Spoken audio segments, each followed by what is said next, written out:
little over a year ago, I made a video talking about my personal history with the Nintendo 64.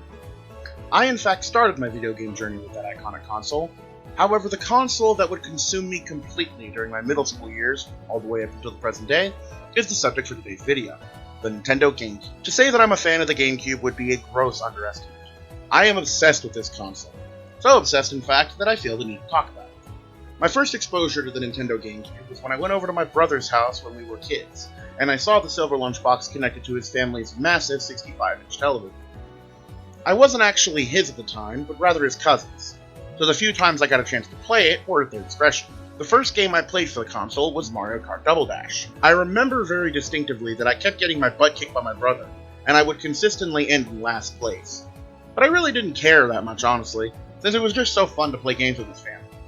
Later on, we'd start playing Super Smash Bros. Melee, what many people consider the magnum opus of Smash games, and was definitely the console seller for GameCube.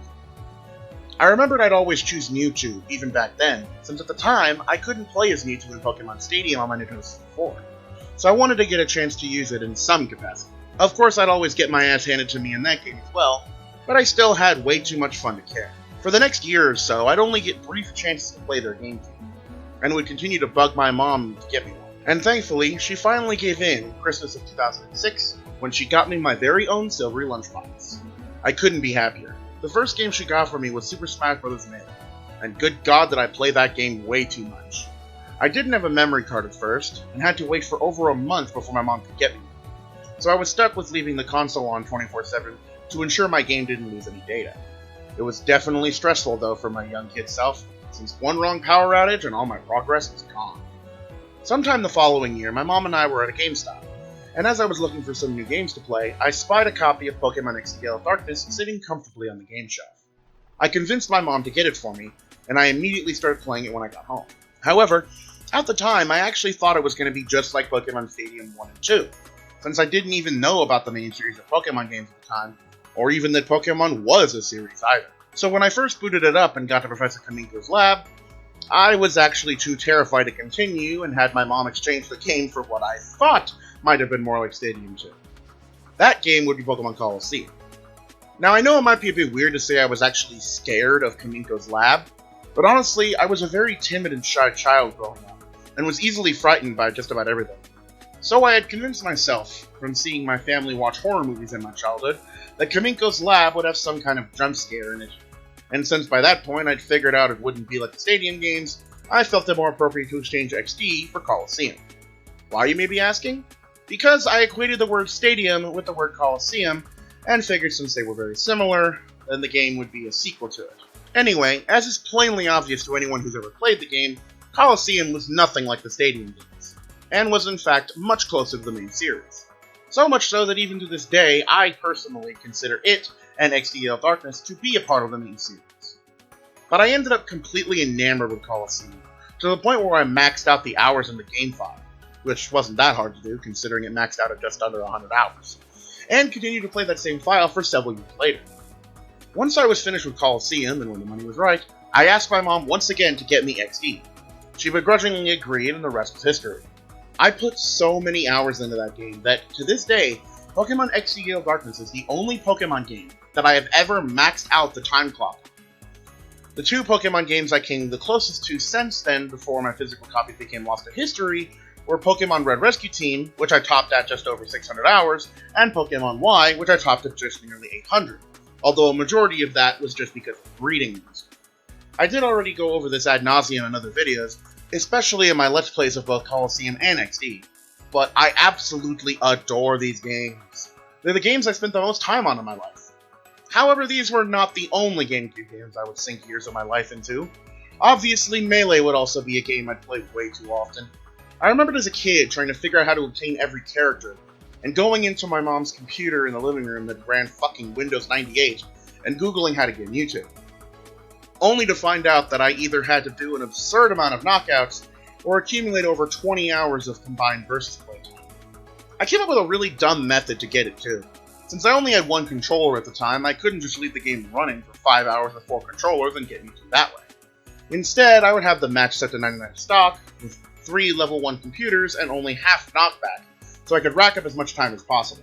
and once I got Mewtwo, I vowed that I would never, ever again try and get it legitimate. It was just too much of a pain.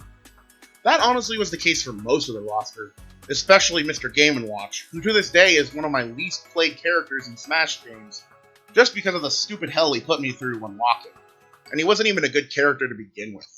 I managed to stock up over 1,400 hours of power time, or in other words, how long the game was left running, before I ended up losing my memory card. The actual amount of playtime I accumulated was more closer to about 600 hours. Now, however, I did have plenty of other games to goof around with over the years, don't get me wrong.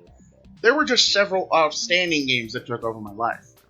To mention a few of those side games real quick, when I was around 13, I'd say, my dad's friend Mike gave me his purple Gamecube and all of his games, which gave me an opportunity to check out some games I probably never would have given a shot otherwise. First of these was True Crime Streets of LA, a sort of weird game to play nowadays, and one that even now I still haven't beaten.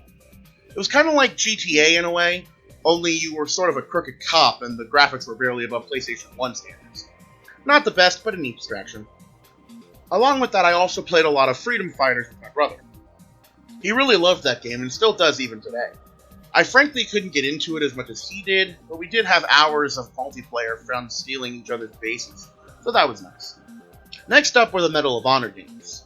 Now, I'm not showing any footage of them here because I honestly never liked them, and I still can't find any excuse to play them honestly, but I figured I'd at least mention them for the sake of the video. However, there were 2 games gifted to me by a former friend that cemented my love for my second favorite video game franchise of all time, and those games were obviously Metroid Prime and Metroid Prime 2 Echoes. Around the time I was in 9th grade, around 2009, I met up at my high school with an old friend I hadn't seen since grade school. While I was there, we got to talking and hanging out again, and he introduced me to a bunch of different games, from the Xbox 360 to the Gamecube, the Wii, and even some N64 games I'd never heard of. Eventually, he would just straight up give me his N64, his Wii, his Gamecube, his Game Boy Advance, along with every game he had for every system. After he gave me his games, and after I'd already played Metroid Prime a couple of times with him at his house, I finally tried to give the game a shot myself, and I was absolutely terrible at it. I did mention this in a previous video where I talk about my history with Metroid Prime, but to put it bluntly, I'd never played a first-person shooter, and the tank controls were very bizarre to me, to be honest. I remember I always had to bring my Gamecube over to his house so he could beat the bosses for me because I was just that terrible at the game. This held especially true for Metroid Prime 2, where I literally broke one of my controllers trying and failing horribly to beat the Boost Ball Guardian. Even to this day, I sometimes still struggle beating the fucking thing. But for the next 2 years, I would grind and grind and grind in that game until I could come up with the best and fastest way to beat it and its predecessor. Even as recent as the day I began writing the script, I've still been practicing getting a better time in both Prime games. Even after my friendship with this person dissolved, I still have held a deep love for these games. So Troy, if you're out there, thanks. I'm glad you gave me a first look at what would become one of the cornerstones of my video game history. Now, my history with the GameCube didn't end there, of course, even though after over a decade and a half since its release, damn near 2 decades at this point, I still find myself playing GameCube titles every single day. I would sadly lose my original GameCube I bought about 3 years ago, when I had left my GameCube, my Wii, all my games, and some other items at my sister's ex-boyfriend's place. And when she ended up getting kicked out, the ex fucking sold all my things. But even still, I do still have the emulator to preserve my love for this amazing console.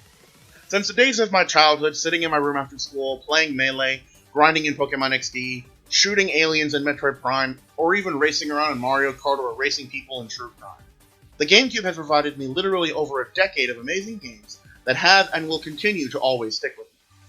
I'd probably have to rank the GameCube as my favorite of all consoles.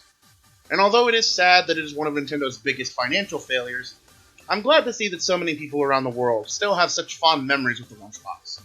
And I know whenever the day comes when I can settle down and see someone and have kids, and those kids are old enough to play video games, I'm going to share with them the memories that I have with this awesome console, and keep the legend of the purple lunchbox alive for generations to come. Thank you guys and gals so much for watching. I really hope you guys enjoyed the video, and if you did, please leave a like and subscribe for more content like this in the future.